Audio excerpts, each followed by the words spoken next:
വീട്ടിലുള്ള ഗ്ലാസ് ടേബിളും പഴയ ക്ലോക്കും ഒക്കെ മാറ്റിയിട്ട് പകരം എപ്പോക്സി ടേബിളും എപ്പോക്സി ക്ലോക്കും ഇതുപോലത്തെ സംഭവങ്ങൾ മേടിച്ചിട്ടോ. ഇതിനെക്കുറിച്ച് കൂടുതൽ ഞാൻ പറഞ്ഞുതരാം. ഇതാണ് നമ്മൾ നേരത്തെ കണ്ട ടേബിൾ. ഈ ഒരു ടേബിളിൽ സൂക്ഷിച്ച് നോക്കിക്കഴിഞ്ഞാൽ നമുക്ക് കാണാൻ പറ്റും ഇതുപോലെ തന്നെ വലിയൊരു കടൽ 3 പീസ് മരങ്ങൾ വെച്ചിട്ട് അതിൻ്റെ സെൻട്രലായിട്ട് എപ്പോക്സി ഒഴിച്ച് അതിൻ്റെ ഉള്ളിൽ ഇതുപോലത്തെ ഡിസൈൻസ് ചെയ്തിട്ടാണ് ഈ ഒരു ടേബിൾ സെറ്റ് ചെയ്ത്. ഇപ്പുറത്തെ പണി കഴിയാത്ത ഒരു ടേബിളുണ്ട്.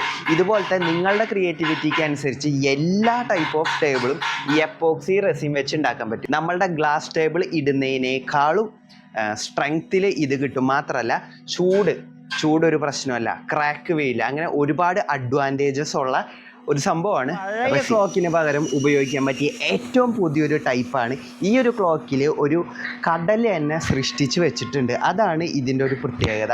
ഇതൊക്കെ നമ്മുടെ വീട്ടിലങ്ങ് തൂക്കിയിടുമ്പോൾ കിട്ടുന്ന ലുക്ക് വേറെ ലെവലായിരിക്കും. അതുപോലെ തന്നെ ഓഷ്യൻ തീമിൽ ചെയ്ത വേറൊരു ടേബിളാണ്. അത് വലിയൊരു ടേബിൾ. ഇത് കുറച്ചും കൂടെ ചെറുത്. ഇത് കുറച്ച് വർക്ക് കുറവാണ്. അത് നല്ല അടിപൊളി വർക്കുള്ള ഒരു ടേബിളായിരുന്നു അത്. ഇനി ഇവിടെ കഴിയാത്ത ഒരു ടേബിൾ ഉണ്ട്, സ്പൈസസ് ഒക്കെ വെച്ചിട്ട്. അതിൻ്റെ വർക്ക് കഴിഞ്ഞിട്ടില്ല. എന്തായാലും ഒന്ന് കാണിച്ചു തരാം.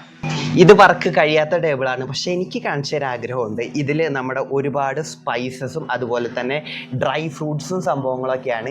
ഇതിവർ ഡ്രൈ ആക്കിയിട്ടാണ് ഇതിൻ്റെ ഉള്ളിൽ വയ്ക്കുക, വാട്ടർ കണ്ടൻറ്റ് ഇല്ലാതെ. ഒരുപാട് സംഭവങ്ങളുണ്ട് ഇതിനകത്ത്. അപ്പോൾ ഇതിൻ്റെ വർക്ക് കഴിഞ്ഞിട്ടില്ല, പക്ഷെ ഭയങ്കര രസമാണ് ഈ വുഡിൻ്റെ ഇടയിൽ ഈ ഒരു സംഭവം ഇരിക്കണ കാണാൻ. ഇതിന് അതിൻ്റെ മുകളിലുള്ള ക്ലിയർ കോട്ടാണ്. ശരിക്കും ഗ്ലാസിൻ്റെ ഫീൽ തന്നെ നമുക്ക് കിട്ടുകയും ചെയ്യും. എന്നാൽ ഗ്ലാസിനേക്കാൾ ഡ്യൂറബിലിറ്റിയും സ്ട്രെങ്ത്തും അഡ്വാൻറ്റേജസും ഇതിനാണ് കൂടുതൽ.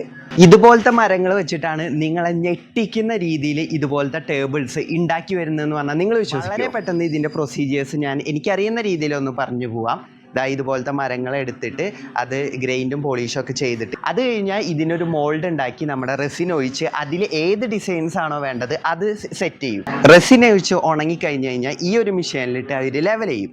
ഞാനിതിൻ്റെ പ്രൊസീജിയേഴ്സ് വളരെ പെട്ടെന്ന് പറഞ്ഞു പോയതാണ്. ഏറ്റവും അവസാനത്തെ പ്രൊസീജിയർ എന്ന് പറയുന്നത് ഇതിന് മുകളിൽ പോളിഷിങ്. റീസെൻ്റ് ആയിട്ട് നന്ദക് ഡെക്കോസ് ബിഗ് ബോസിലത്തെ റോൺസൺ സാറിൻ്റെ വീട്ടിലേക്ക് ചെയ്തു കൊടുത്ത ഒരു വലിയ ടേബിളാണ്. 12 അടിയുടെ ഒരു ബ്ലാക്ക് ടേബിളാണ് ഇത്, എപ്പോക്സി. മാത്രമല്ല ഇവരുടെ മാത്രം പ്രത്യേകതയാണ് കാറിൻ്റെ മുകളിൽ അപ്ലൈ ചെയ്യുന്ന PPF ഷീറ്റ് ഈ ഒരു ടേബിളിൻ്റെ മുകളിലും ഇവർ അപ്ലൈ ചെയ്തിട്ടുണ്ട്. അപ്പം ഞാനിപ്പോൾ ഉള്ളത് തൃശ്ശൂർ മുല്ലശ്ശേരി എന്ന് പറയുന്ന സ്ഥലത്തുള്ള നന്ദൻ ഡെക്കോസിലാണ്. അപ്പോൾ ഇതുപോലത്തെ സംഭവങ്ങളും ടേബിളും ഒക്കെ നിങ്ങൾക്ക് വേണമെന്നുണ്ടെങ്കിൽ ഞാനിവിടെ ഒരു നമ്പർ കൊടുക്കാം. ആ നമ്പറിൽ വിളിച്ച് കോൺടാക്ട് ചെയ്താൽ മതി. നിങ്ങളുടെ ആഗ്രഹങ്ങൾക്ക് അനുസരിച്ച് വ്യത്യസ്ത രീതിയിൽ ഇതുപോലത്തെ ഫർണിച്ചേഴ്സൊക്കെ കസ്റ്റം ചെയ്ത് വാങ്ങാനായിട്ട് പറ്റും കേട്ടോ.